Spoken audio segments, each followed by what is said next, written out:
Hello and welcome to The Public Good. This is Sam Magavern from the Partnership for the Public Good, or PPG, which unites 275 community organizations working to build a better Buffalo. We're delighted to be joining you every Tuesday at 7 p.m. here on Power 96.5 FM and Mix 1080 AM, and on Facebook Live every Tuesday at 1. Today we'll be joined by two Cornell High Road Fellows. They're here for the summer working on exploring the impact of organized labor in Western New York. We'll be talking about that work and as well about the High Road program in general. Don't forget to follow PPG on Facebook and Twitter, and of course you can always get great information on our website, ppgbuffalo.org. The Public Good is sponsored in part by Univera Healthcare, real people who really care. Video of this show is on our Facebook page, and you can get video from previous week's shows on our YouTube channel. Before we get started, a few quick announcements for you. On Saturday, July 7th, there will be a household hazardous waste drop-off day that'll take place from 9 a.m. to 2 p.m. at 780 Parkside Avenue. That's the North Park Middle Academy, or PS 66, is the location for household hazardous waste drop-off. This is your chance to get rid of things like pesticides, fertilizers, household chemicals, old paint, paint thinner, batteries, oil, gasoline, antifreeze, mercury thermometers, propane tanks, and electronics. So all those things that should not go in your regular garbage, those hazardous waste items, can be dropped off this Saturday, July 7th from 9 a.m. to 2 p.m. at the North Park Middle Academy, PS 66, 780 Parkside Avenue. You can visit buffalorecycles.org to learn more about that. There will be a Stop the Violence Community Luncheon on July 13th at the Matt Urban Center from 12 p.m. to 3 p.m. To find out more about that, visit the Facebook event page, Stop the Violence Buffalo, New York. And you should know that the Colored Musicians Club is hosting a band called The Truth. They will be playing their original jazz fusion music this Sunday, July 8th from 6 p.m. to 9 p.m. All right, well, one of our most important partners here at PPG is Cornell University, and for 10 years now, PPG and Cornell have been collaborating to run a program called High Road Fellows. We now bring over 20 Cornell students from Ithaca to Buffalo in the summer. They stay here for about 2 months. They intern with PPG partner organizations 4 days a week, and they learn all about Buffalo and economic development and community development every Friday. So we're delighted to be joined today by two of the 2018 High Road Fellows. We've got John Sullivan Baker and Hannah Lorenc.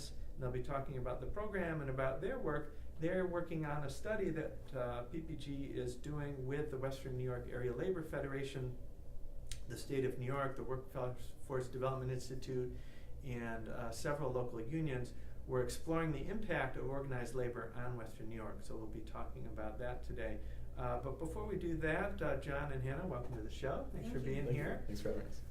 So for those who haven't heard about the High Road Fellows program, tell us a little bit about what it is, how it works. So Hannah, what is it to be a High Road Fellow? So we applied for this back in February. This is it's through the School of Industrial and Labor Relations at Cornell, and so we do an application. You know, I think they want to see where we stand in regards to community public service, and then once we are accepted into the program, we get placed with our different organizations around Buffalo, and generally they're nonprofit organizations. So, for example, I am at the Area Labor Federation, which is partnering with PPG for this study.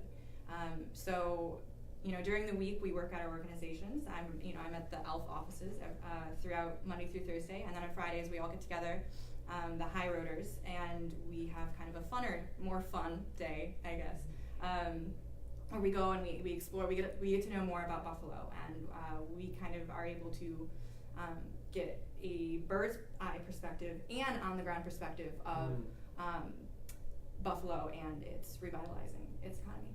And John, I know you get to meet a lot of sort of important Buffalonians, some civic leaders, people from government, people from the nonprofit sector, the business sector, to help you learn about Buffalo. You go on some field trips. What have some of the activities, those Friday activities, been that have struck you the most so far? Sure. So I guess probably it's hard to say which one is my favorite exactly because there are so many of them that I really enjoyed. One of my favorites was when we took a visit to Silo City, and I'm not from Buffalo, so I was not really familiar with the way that they've kind of redeveloped a lot of their old industrial buildings. So we took a tour of the old grain silos, that they now use for a variety of events, from I think they said poetry readings to concerts, and they talked about how the acoustics in kind of the yard that they have is basically like the acoustics at a concert. And so I'm excited at some point to go see a concert there and to really see the creative ways that they were able to reuse that space in a way that really benefits the community. This Friday, or latest Friday, we went to the Northland Workforce Training Center over on the east side, which was another trip that I really enjoyed. It's this gigantic facility that they have, and they rehabbed. It used to be, I think it used to make, I forget what they said it used to make, but now it's going to be really a community hub.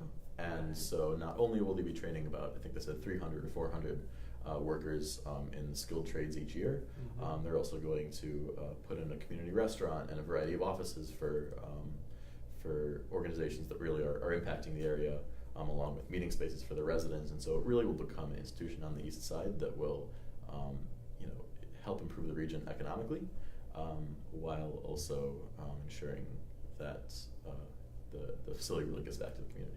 Yeah, that is a major undertaking, and you mentioned the restaurant going in. It's Gigi's Soul Food that had the fire on East Ferry.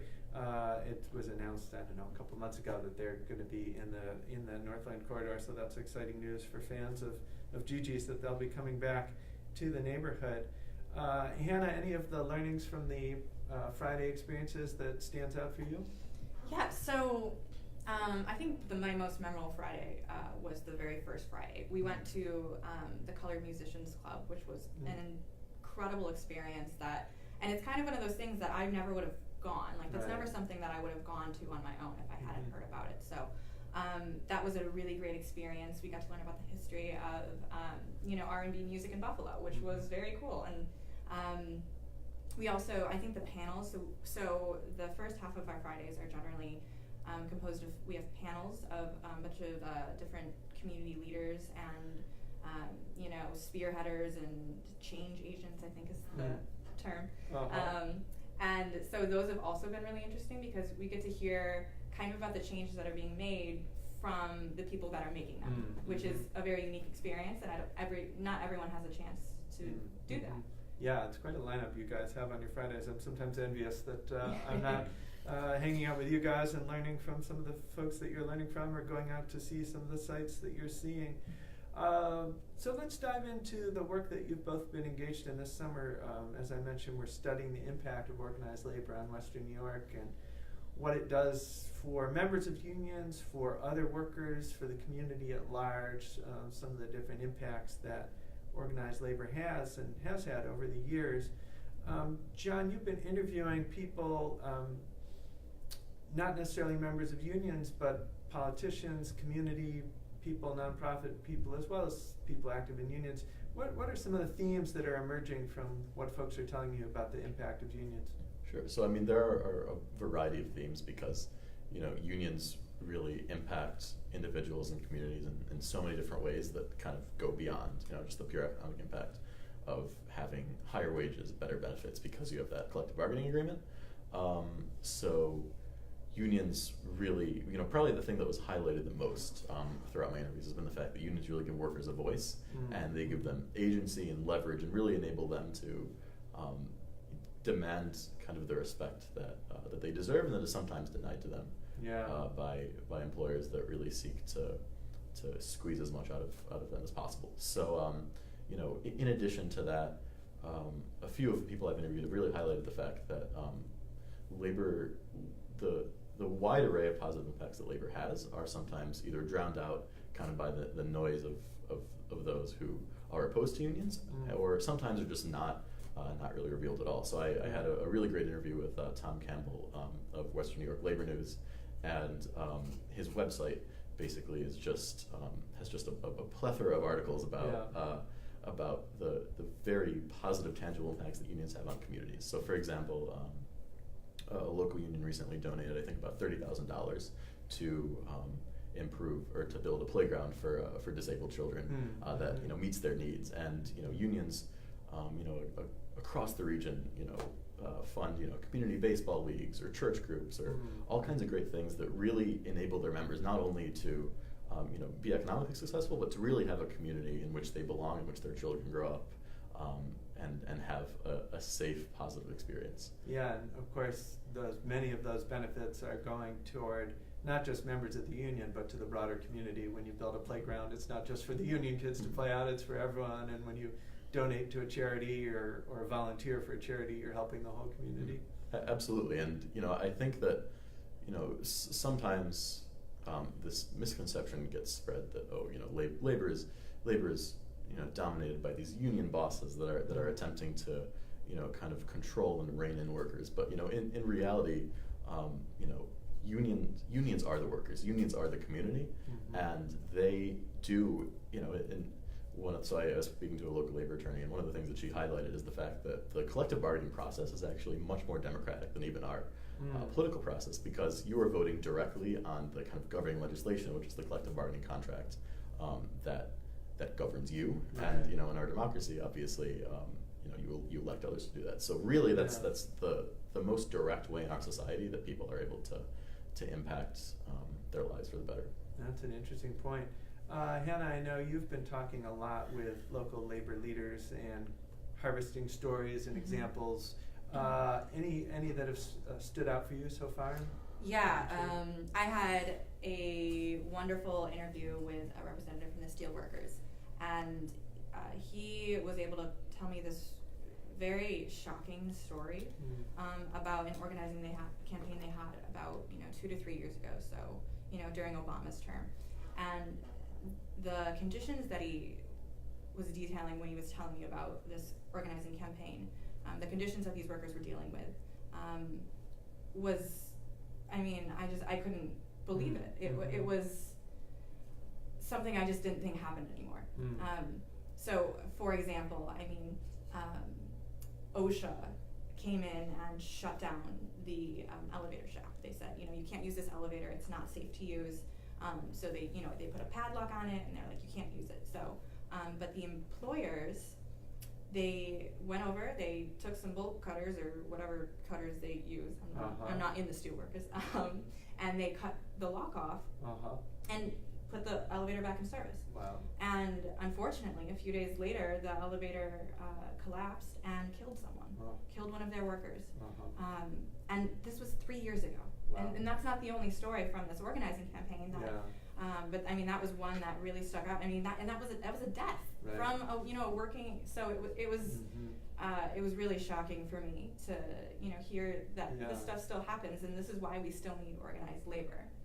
So I think the first thing people are going to think about when they think about what a union does is to negotiate a collective bargaining agreement and work on wages and benefits. But you bring up another important role of unions, which is to be a voice around things like health and safety, and to give workers a channel to complain if there's something not safe in an organized way, because anyone who's ever had a job knows that if you're just on your own, it's pretty hard to go to the boss and say, I don't like this, or I don't like that, or this isn't fair, or this isn't safe. It's a lot easier when there's an organization of people whose job it is to help you do that. Right, and so in this interview, we talked about how those workers that were in those conditions, they didn't care. They were earning pennies on the dollar. Like it was, they weren't earning like a living wage at all. But they didn't care about. All they cared about was that they could go to work and not be afraid of dying. Right. John, I know some of your work explored ways in which unions might have an impact on health or safety or the environment that goes beyond the workplace. I think you talked about Love Canal. Tell us what you learned about that. Exactly. So in one of my interviews, the person who I was interviewing, Dave Palmer, over at he's the Erie County Commissioner of Personnel, and he spent a lot of time on he's on the management side now, but he has spent a lot of time with unions. He really highlighted the fact that unions were key to forcing the government to act to clean up the Love Canal area in Niagara Falls. It was just, as I'm sure most of the viewers know, it was just an area that was filled with massive amounts of toxic pollution that were, really harming union members and their children, and just severely impacting, their way of life. And unions used their kind of political muscle to say, you guys need to do something about this. This is unacceptable. You cannot continue to jeopardize our members in this way. And that eventually led to the massive cleanup that took place at Love Canal. And so really what unions, I think the point that you guys brought up about how unions allow workers to address issues that they couldn't otherwise address, I think that's really important, because workers in so many situations where they feel unsafe, particularly without unions, they could fear losing their jobs. They could fear retaliation for pointing out issues with systems that really could hurt them and their families. I mean, the labor attorney that I was speaking to a few days ago, she told me a story about how one of her clients, one of her unionless clients, reported. Basically, was she exposed at a local plant that dealt with toxic materials. There's a testing system to see how much of the material you really have in your system, and if you have too much of that material in your system, you have to go home. You can't work. You've got to wait for that level to go down. Anyway, she exposed the fact that the testing system was very broken, was very flawed. Basically, what she did was it was urine samples, so she submitted 2 urine samples. They both came back the exact same, and they were for different days, and that really proved that the system was false, and they fired her for that. And without that legal representation, she would have had no recourse. And if she had a union, that probably wouldn't have happened. Are there other themes, Hannah, that you've observed in talking with union members? Are there ways that strike you that being in a union helps workers or helps others that we haven't talked about yet? Well, another one of my interviews, he really touched on how, yes, our increasing wages, increasing benefits, health and safety does obviously help the union members, but it also helps people who aren't in a union, because to be competitive, a non-unionized workforce needs to or workplace needs to increase their wages to compete with the unionized workforce. So that was a really prominent theme in that interview. I believe it was the Teamsters, so school bus drivers. So you really are able to help not just your union members, but other workers in the same occupation. And obviously, like, with the community as well, because if you think about it, if union members are getting higher wages, better benefits, they have more disposable income, they spend more, they invest in the economy, and the economy grows. So, and that helps everyone. So Hannah, you're at the Western New York Area Labor Federation. For folks who aren't familiar with that, what is that? What does the ALF do? So the ALF is kind of, I guess, the organizing body of a lot of the unions around. So we are actually all of the unions around. So day to day, we basically organize and we unite a lot of the unions. And we also do that through the Central Labor Council as well.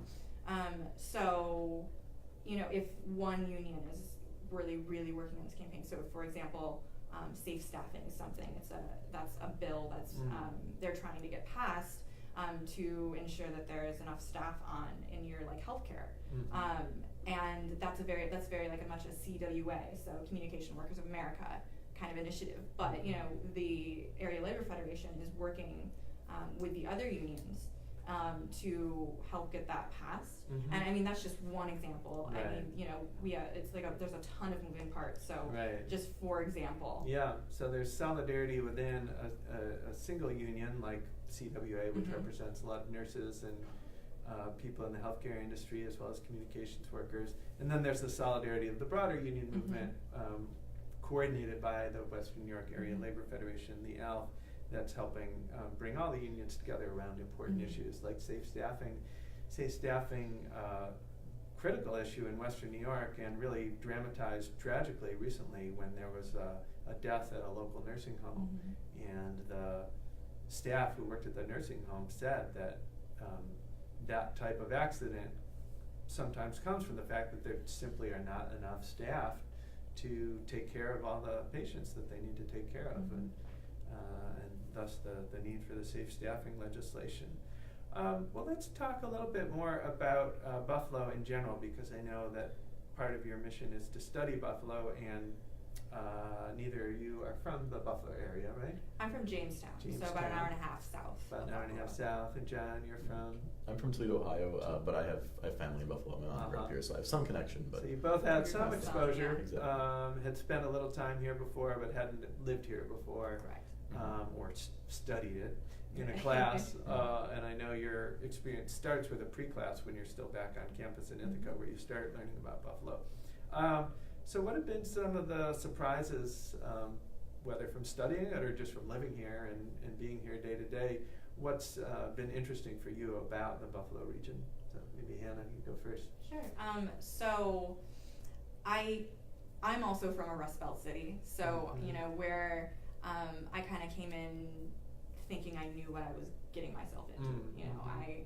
I figured there was some sort of a movement towards revitalization, but not what I've come to find since Mm. since I've gotten here. And I think specifically for me working in labor, this is something that I think we have a 24% unionized workforce, which is incredible and like nothing like where I'm from. So I was really expecting to kind of move from one small city to move to a slightly larger version of the same city, but that is definitely not the case.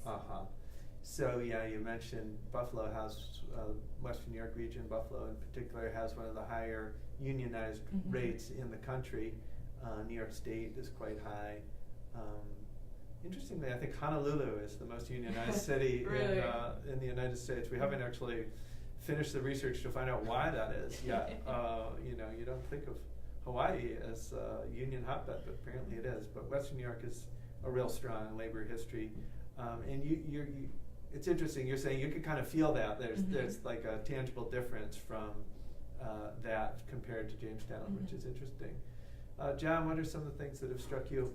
Sure. So I think I do have to admit, kind of before coming to Buffalo, I think I bought into a lot of the negative stereotypes of Buffalo. I spent time. And you're from Toledo, for God's sake. Exactly. Yes, we have it worse. I think I honestly a lot of the. Toledo's a great place. I loved growing up there. To me, it's not particularly the most exciting place. Now that I'm kind of entering my 20s, but I've really come to love Buffalo in these past few weeks.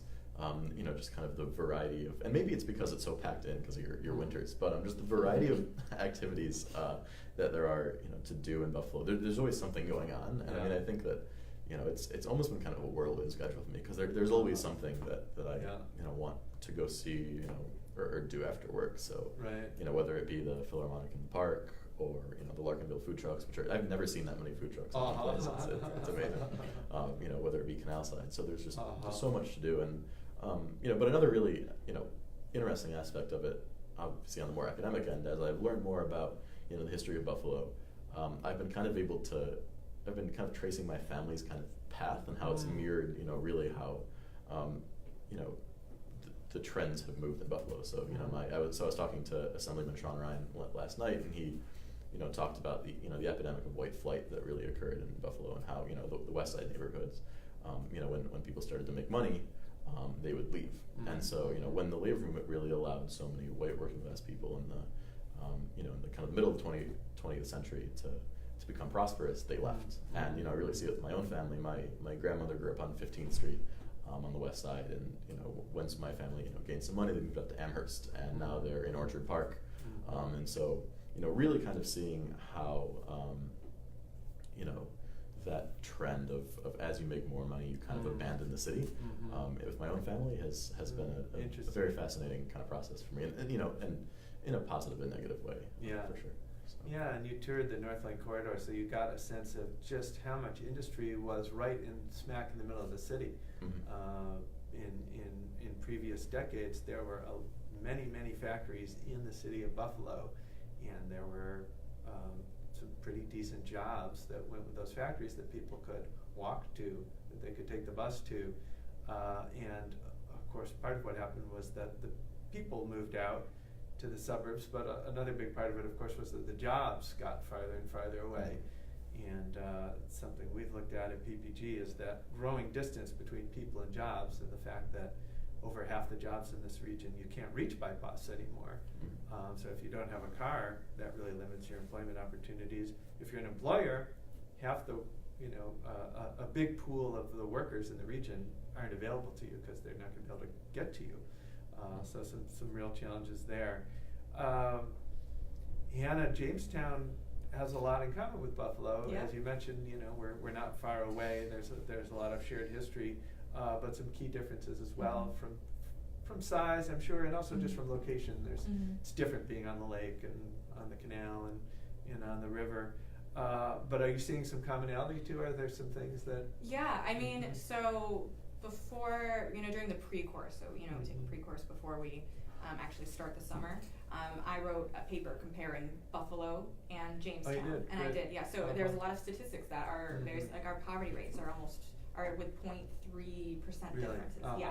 So, I mean, we also have a very high poverty rate. We, we're a little bit less diverse racially, but we're still very much have a high percentage of, minorities in our town. So, yes, there are a lot of similarities, and and it's interesting because we're both, I think, going through this kind of like revitalization of our economy, but we're doing it in completely different ways. Jamestown is really focusing on the service sector. They're really trying to capitalize. Lucille Ball was born in Celeron, so not even in Jamestown, but so Lucille Ball. So they very much focus on Lucille Ball and the tourism industry and hotels, but unfortunately the hotel, the workers aren't unionized. A lot of them are very seasonal jobs, and I think that's going to pose a very big problem in the future. But I think Buffalo, on the other hand, is kind of doing it, I think, sustainably, and in a way that they're partnering with the right organizations and they're partnering with the right sectors to make sure that the revitalization is done in a sustainable way. All right, we just have a few minutes left, so when you get back to campus in the fall and you're talking to someone and they hear that you've been on this program and they're saying, should I do this next year? Give us the pitch. So John, what would you say to someone considering becoming a High Road Fellow? For sure. I mean, I would say absolutely do it. I think that this program is great because it, not obviously you're doing meaningful work. You're also earning money, which is very nice. One of the great things about this program, this is something I discussed with. We're given mentors, and so I was discussing with my mentor yesterday, who's a Cornell alum. I would not, and most other students would not have the opportunity to do an internship like this because we would need to have the money over the summer, and so having a stipend from Cornell to cover our costs and more while we're here has been a really great thing. And having the access to the variety of activities on Fridays, from this, the panels of speakers, which not only teach you about the issues, but kind of give you an idea of career paths and really, what you could eventually be doing, along with, the really great ways that Buffalo is improving in so many areas and the great work that people are doing, that's both educational, from an academic sense, from a career sense, and I think has kind of broadened my horizons a lot. Great. So it's been a great experience for me. And plus, it's been fun too, being in Buffalo, living in the dorms with people, so it's been great. Good. Hannah, how about you? What would you tell someone thinking about doing this program? Well, I think I would echo John and say many of the same things, but I also would probably ask them if they think they're a good fit, because I feel like if you come in here without the right mindset, if you come do this program without kind of a mindset for public service and working with a community instead of working for a community, I think that is very, very important, because I think if you come in without the right kind of idea of what you're doing and kind of worldview, it won't be good for anyone. Yeah. But most Cornell students, I think, have the right worldview. But I think it's just something. It's just something you'd have to consider. But otherwise, I think what John said is great. It's great. It's a really wonderful experience, especially for. It's very unique. It's for people who want to do something in the public sector, in the nonprofit sector, or NGO sector, and he touched on it a little bit, but can't afford it. And so I think this program is very. It's an amazing alternative to going to work HR for JP Morgan. Not that there's anything wrong with that, but so I'm not cut out for HR at JP Morgan. That's just not something that I want to do. So This program is giving me the opportunity to do to work in a sector that I want to work in, and that giving me the experience and allowing me to work with a community that I've been wanting to work with for a long time. Great. And if I could just add to that, and I really do think that one of the great things about my experience in the program is that really is everyone's mentality. Mm-hmm. Here, so that we had a presentation by a bank about careers, and it was a great presentation. It was very appealing, but kind of the consensus was like, okay, that's really nice, and probably a lot of money, but like I want to help people, and so that's really the culture of High Road, and I appreciate that. Public service. Well, that's Exactly. great to hear. We are out of time. I want to thank John Sullivan-Baker and Hannah Lorenc for being on the show today, our High Road Fellows. Tune into The Public Good every Tuesday at 7 p.m. on WUFO and every Tuesday at 1 p.m. on Facebook Live. Thanks so much.